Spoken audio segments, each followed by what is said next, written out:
welcome to another episode of Mindset, Money, Success. And I'm your host, Loraine Marshall. And today I have a guest, and she's an international best-selling author, Katie Gauthier. And would you like to introduce your book, Katie, and tell us more about yourself? Sure. So my last name's Gauthier. You were very close. You were very, very close. Most people get it super wrong. But yeah, so the book is called Becoming the Manifesting Diva, Making Ripples while you flow. And I'm one of many authors that took part in that book. We were within the first day of release, we were number one across several countries on Amazon as bestsellers. And yeah, it talks about different manifesting journeys that each of us has had and how we've basically co-created our whole lives alongside with the universe. That sounds fantastic. I mean, we've all Thank got you. our little stories, haven't we, of what we did Oh, and yeah. how we did it. So I can resonate with what you've just said about how you manifest things through the universe. Definitely. Yeah.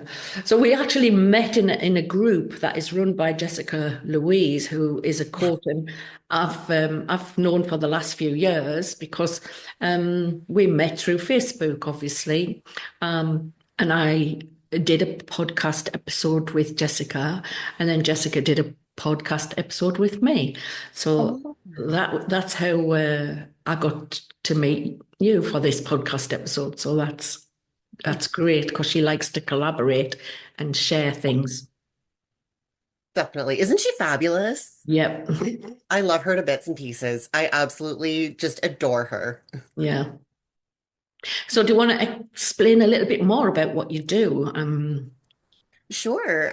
So I'm a yoga teacher and I go with wellness coach because I it just kind of encompasses everything that I help out with. But primarily I work with mindset and belief clearing when it comes to coaching because in my experience, at the end of the day, most issues boil down to being either an issue with a negative self-belief or something to do with the mindset itself. So once we address those two issues, and I like incorporating yoga with it as well to release from the body as well as from the mind. Mm, Oh, okay. Yeah, so that's kind of the approach that I take with my clients. I absolutely love the variety in the issues that we tackle together. It's just amazing. I love it.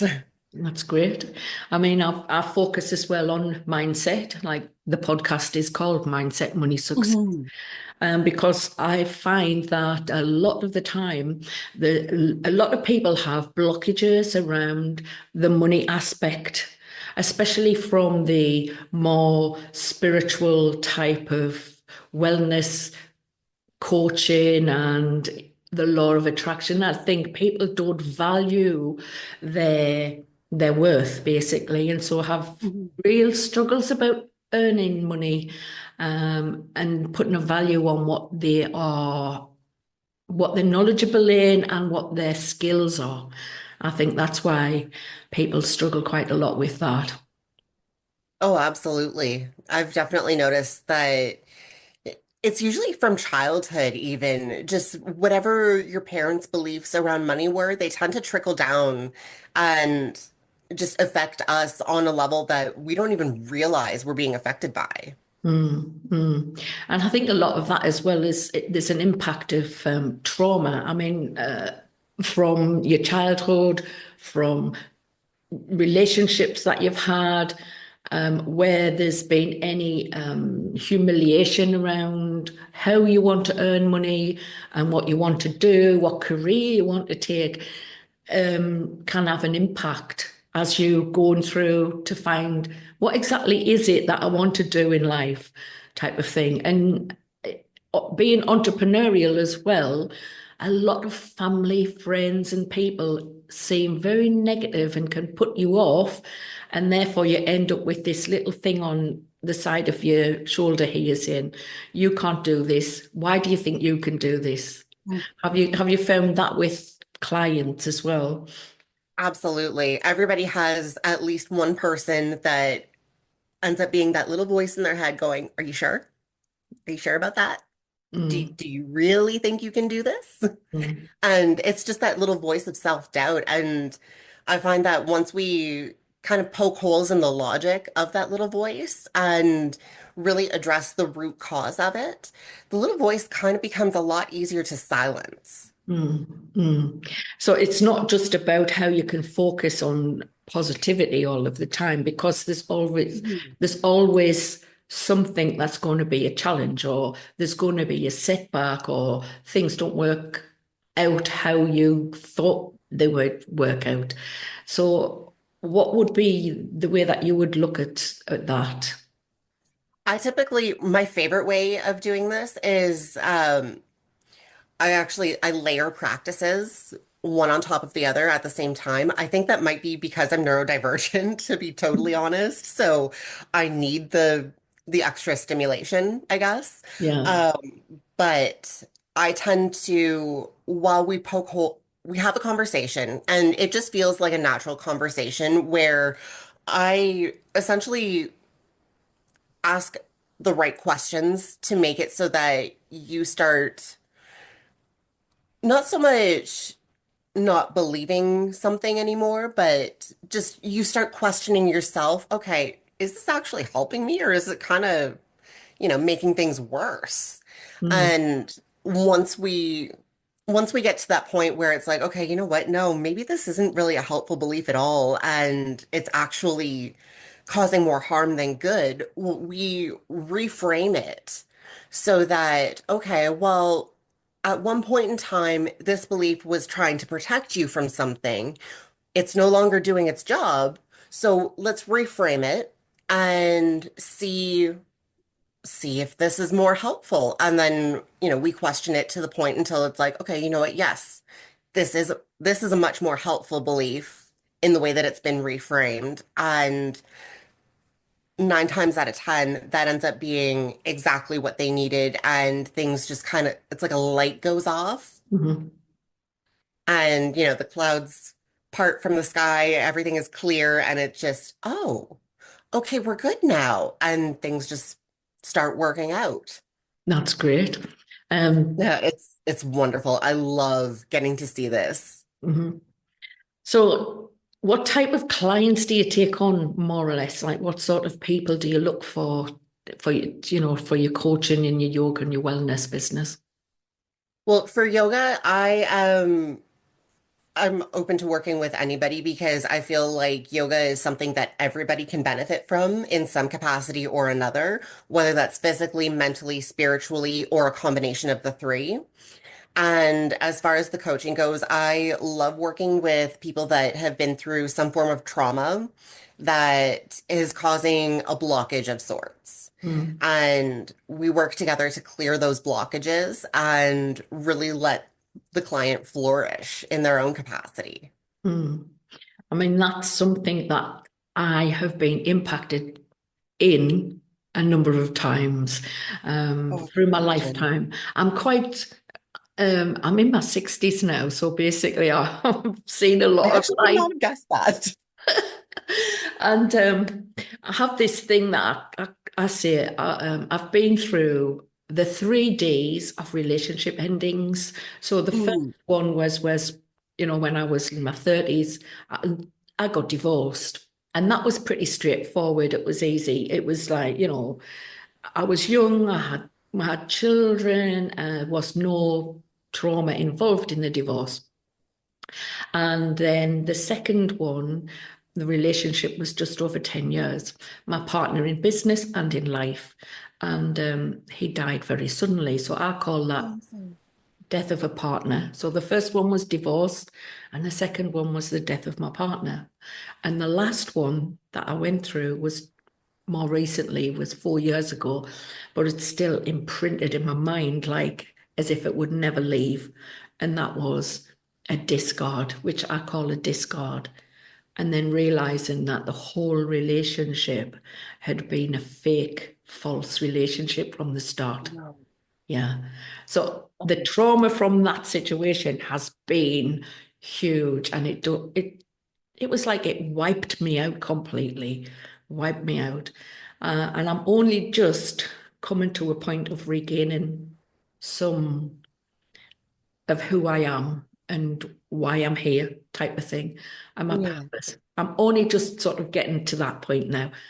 And it's been a real traumatic 4 years.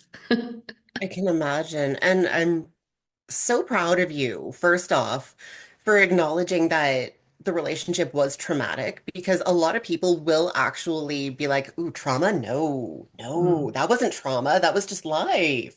Meanwhile, it's actually a very traumatic event that does have a profound impact. Yes, it does. So I'm very proud of you for just acknowledging that that is a trauma that can be addressed because once we acknowledge that something was traumatic, it kind of starts taking the power away from it little Mm. by little. Yeah. And looking at the practices that I've like worked with us in the past as well, the universe, the law of attraction, the personal growth and the development side of things, that was always in part of my life, as I was, you know, having my children, growing, doing things. Even starting business, it was still part of my life, even though business was a property business, it Mhm. was that attraction thing, the law of attraction thing was still part of my life, and writing down goals and then seeing them take place. It's just amazing. And so even through going, even through the trauma of the last few years, right? I've actually started YouTube and I've self-published a book and done different things, uh, like this podcast. Yeah.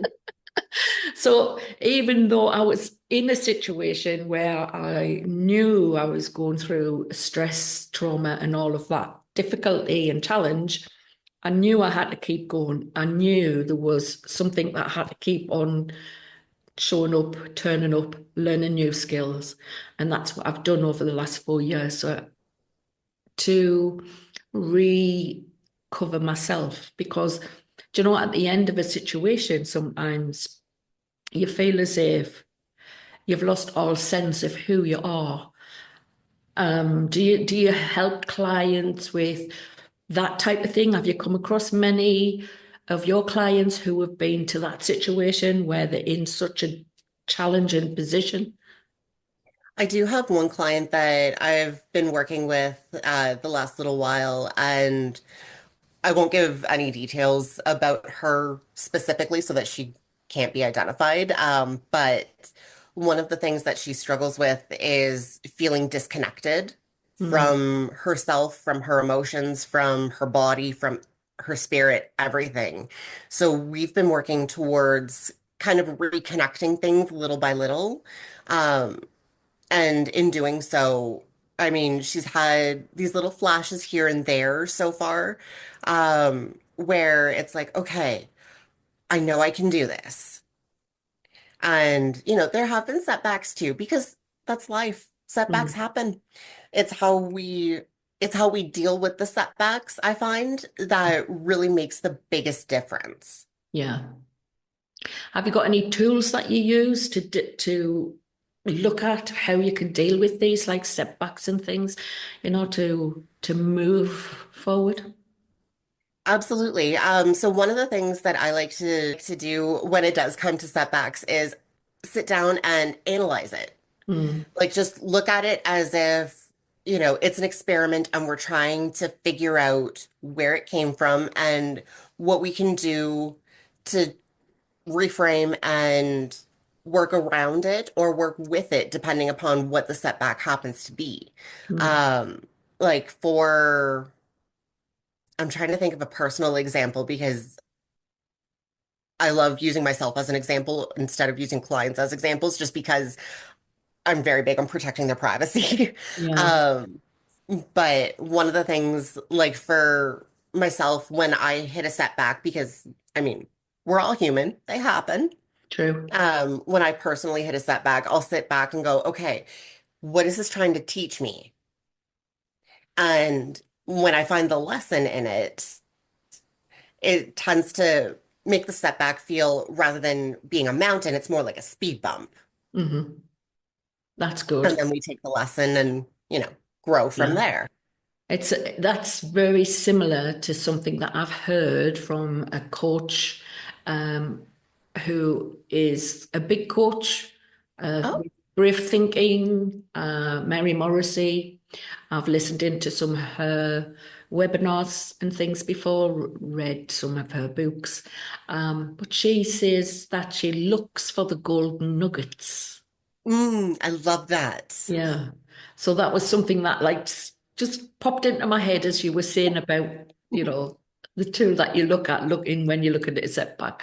But that is what you need to be doing really when you've got a Mhm. challenge ahead, or you just think to yourself like, okay, this is the blockage here. This is something that this person or that institution or whatever it is has put the blind down, and you can't get past that. And you just think, hmm. And I always like had this little thing in my mind of it's where there's a will, there's a way, right? Yes, I And I love would that. just think, I don't care what that person says or what these people think or whatever. And then I would just go backwards and then think, like, how can I do this? And I would find a way, and it would just pop into my mind, and I would just like, that's it. And then I you would love it. just start. So that's the way I've been most of my life. You've got to think about what happens, and be resourceful, and take actions, even when other people are saying, no, that's not going to work. But you still have to think, no, let's just do this and find out. So, yes, you might Mhm. fail, because obviously anything that you're doing that is new, starting a business, doing anything, you can start down that path, and then all of a sudden it's sort of there's a big explosion of something, and you think, oh, well, how did that happen? Exactly. I mean, I That's remember like, I had this like saying when I was working in the first business that was successful that I'd started with my partner. I was like, you would see that, oh, there's a fire popped up here. So you'd get your extinguisher and you'd be thinking, right, just get that fire out, right? You damp down yeah, the fire. And next minute you turn around and there's another one over there. So you're thinking, oh no, I've got to damp down this fire now. So this is like how I actually use these analysis, for difficulties that pop into your businesses when you're starting. You feel a bit like a firefighter. yeah, for sure. I absolutely love that you mentioned failure in there too. One of the main reasons being there's a line from, it's actually a kid's movie, and the line goes, from failing we learn, from success, not so much. So whenever I find a client dealing with failure of some capacity, I actually celebrate that with them Mhm. because it's like, okay, you can learn something from this. What have we learned? That sounds a great way of dealing with failure, to think Thank we've got you. we've got the whole thing, we just put it down in front of us and then Mhm. look at it and think, okay, this is what happened there, that's what happened there. And then when you can actually dissect the thing, and you can say, oh well, that we can't, that's not going to happen again. We've learned from that now. And then Exactly. you can go into the next phase because you've learned from that mistake, and you go into the next phase. And you're not going to be free of mistakes, because another big coach that I know of who's in property, he used to always say, uh, fail forward fast. Yeah, I love that. I absolutely love that. So you've got to move and you've got to go. But if you fail, well, take the brush, get it out the way, and just keep going. That's the way I look at it. Exactly. Mm. No, that's one thing I actually have. I don't know if you can see or not. It's probably not going to show, but I've got All keep right. moving forward right there on my arm. Keep moving forward. I've Yeah. just I just saw on your Facebook there was a post that you've done, and what struck me was no battle was ever won by people who run. Yes, And I thought exactly. that's great sentence that. You can't Thank you. win this battle if you turn around and run away from it. You've got to really be standing in your purpose and in the passion that you have and think, right, this is me. I'm standing up for this now. And I thought that was a great sentence. Thank you. Yeah, no, it's true though. I mean, you can't win a battle if you're going to run away from it. It's just going to follow you. So you may as well face it head on and, you know, come out on top. It may not be today, but eventually you will Yeah, come out on top if you're persistent enough. exactly. That exactly. So is there any other things that you do in your professional life, or do you want to talk about what you might do in hobbies? I mean, I'm an open book, so whatever you want to know, I'm happy to answer. Because I mean, everybody, I mean, at this point in time where I'm at, I've like been learning new skills. So like learning about, podcasting, how to edit podcasts, how to create YouTube videos, TikTok videos, content creation. I've just been on this huge like learning curve going up. But at the same time, because I've been involved in all sorts of litigations, which I call legal intimidation and litigation Mm. abuse, right? Because Um, it stemmed from the end of a relationship. Oh And no. I didn't want any conflict because I've, if you'd asked us 4 years ago what sort of person I was, I wouldn't been able to say anything, right? But Mhm.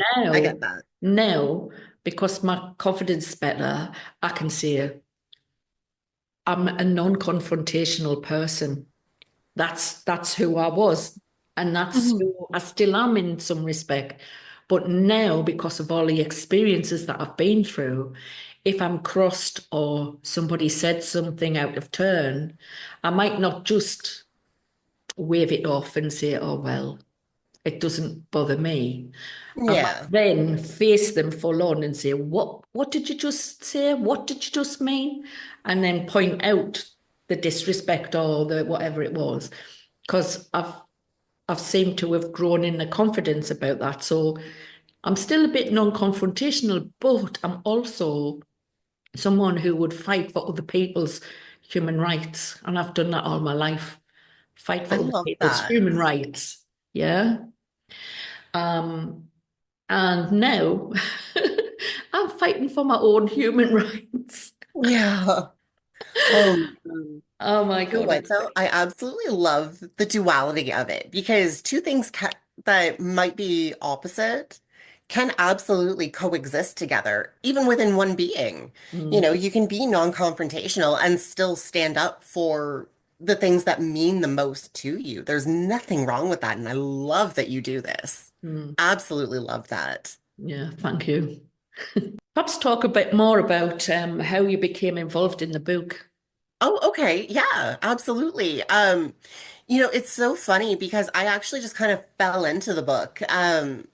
My amazing friend Katie Carey is the primary author, and she and I have connected for the last few years. I can't remember exactly how long ago we met, but we met through a mutual friend on Facebook, and I've read several of her publications, and our entire connection was just pure serendipity. It was amazing the way that it worked out. And at the time, my last name was Allen, and her significant other's name is Allen, and we're both Katie's, and Oh, just all the synchronicities were there. So when she reached out to me and was like, "Hey, would you be interested in contributing a chapter to this new book project I have going?" It was, you know what? Yeah. Actually, that sounds amazing. Mm. And we just kind of worked together for, the duration that we were writing the book. And it was absolutely amazing. Like it just flowed the way that everything, I guess, was meant to. Um, at first I did have to deal with some limiting beliefs. I was like, you know what? No, I'm not a writer. I've never written before outside of schoolwork. That doesn't, no, I couldn't do that. And then the next thing I know, I'm like, let's try it. Yeah, And obviously it worked out. exactly. I've actually contributed to a chapter in a book back I love in that. 2021 it was. And that book went to bestseller when it was released. And then Love in that. the April of 2021, I started writing and publishing, self-published, um, the book that I said I would write when my partner ended the relationship. On the very night he ended the relationship. This is weird, right? Hmm. Because he'd suddenly terminated the relationship. And as the evening was going on and we were talking, it came into my head, I'm going to write the story. For some reason, it was such a weird way that he ended the relationship. This thought came in and it was like, I'm going to write the story about the relationship that we've had.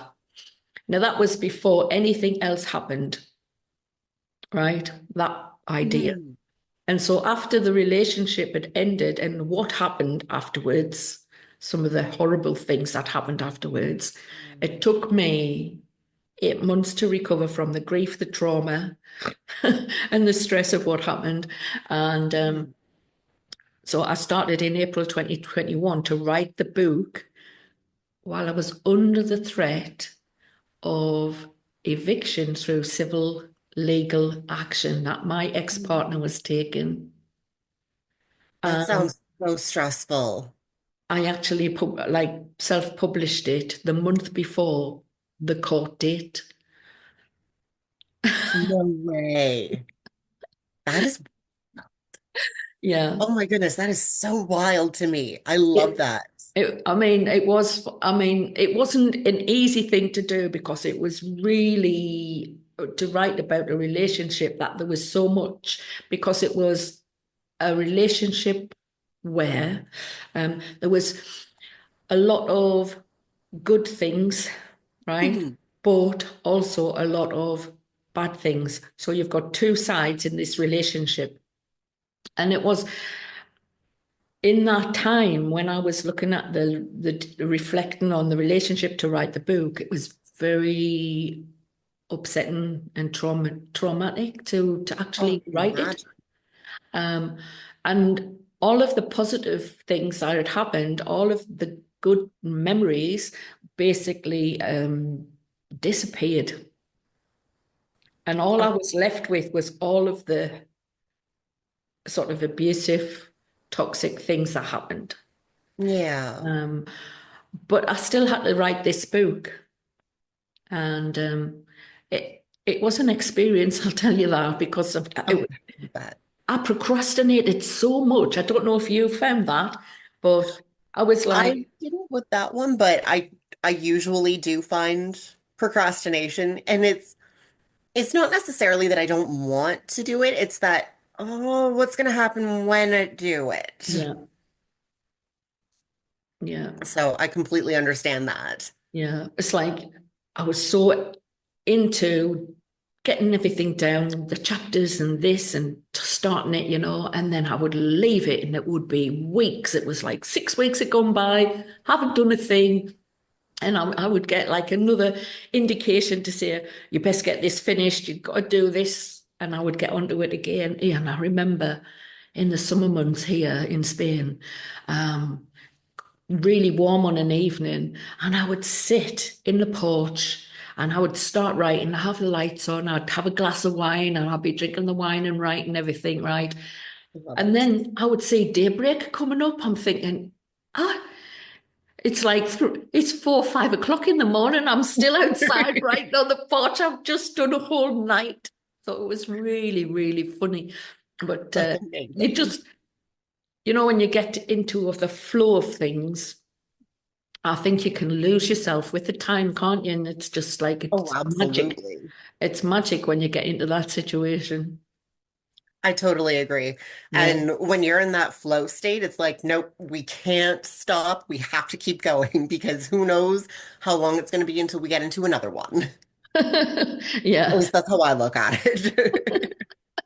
Yes. So that's how I started with the writing of the book. I mean, I'm in the process of looking at the next chapter, the follow on, the sequel to the first one that I published, because there's so much that has happened in my life in these last 4 years. I've got a document. I've basically documented everything that happened. Oh, that's So awesome. I can then publish it because I think it needs to be said and it needs to be published. So I'm uh, Absolutely. I'm And in that process now. I love that. Goals for Great. yourself? Any things for the future that you're thinking? Uh, yeah, I'm actually working towards my yoga therapy certification. So that's going to be a new modality that I'll be offering um, within the next, I'm hoping, year or so. It depends on how long it takes me to complete the course. Okay. Um, because it's both a blessing and a curse that it's a study at your own pace. So it could take me another year, it could take me another 3 years, who knows? But I'm aiming for like next winter to be done. So Mhm. I'm hoping that everything stays in alignment and works out like that timing that I would like for it to. Yeah. And I'm also, as a personal goal, I'm working towards buying a house. So that's pretty Oh, cool. that's good. That's good. Yeah. So big things coming up. That sounds great. So Thank you.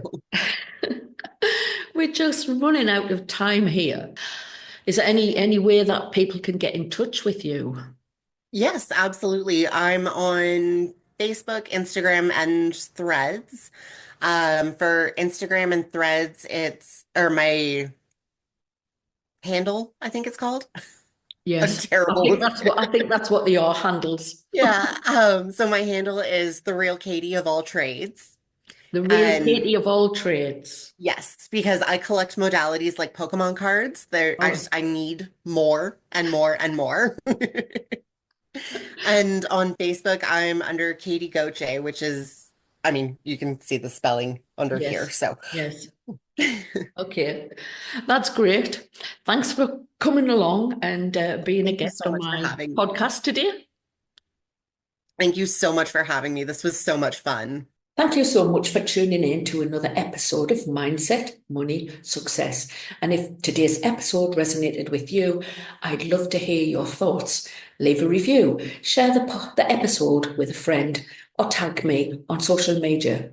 Your support means the world to me and helps this podcast reach even more people. If you'd like to support the show directly, you can buy me a coffee at buymeacoffee.com/success with Loraine. Every contribution helps keep the podcast running and allows me to continue to bring you inspiring content. And if you're interested in being a guest on the podcast or booking a one-to-one Zoom session with me, I'll leave a link in the show notes and below this video. So, whether you're looking to share your story or dive deeper into personal growth journey, I'd love to connect with you. Until next time, remember, mindset is your greatest asset. Keep pushing forward, and I'll see you on the next episode. Bye for now.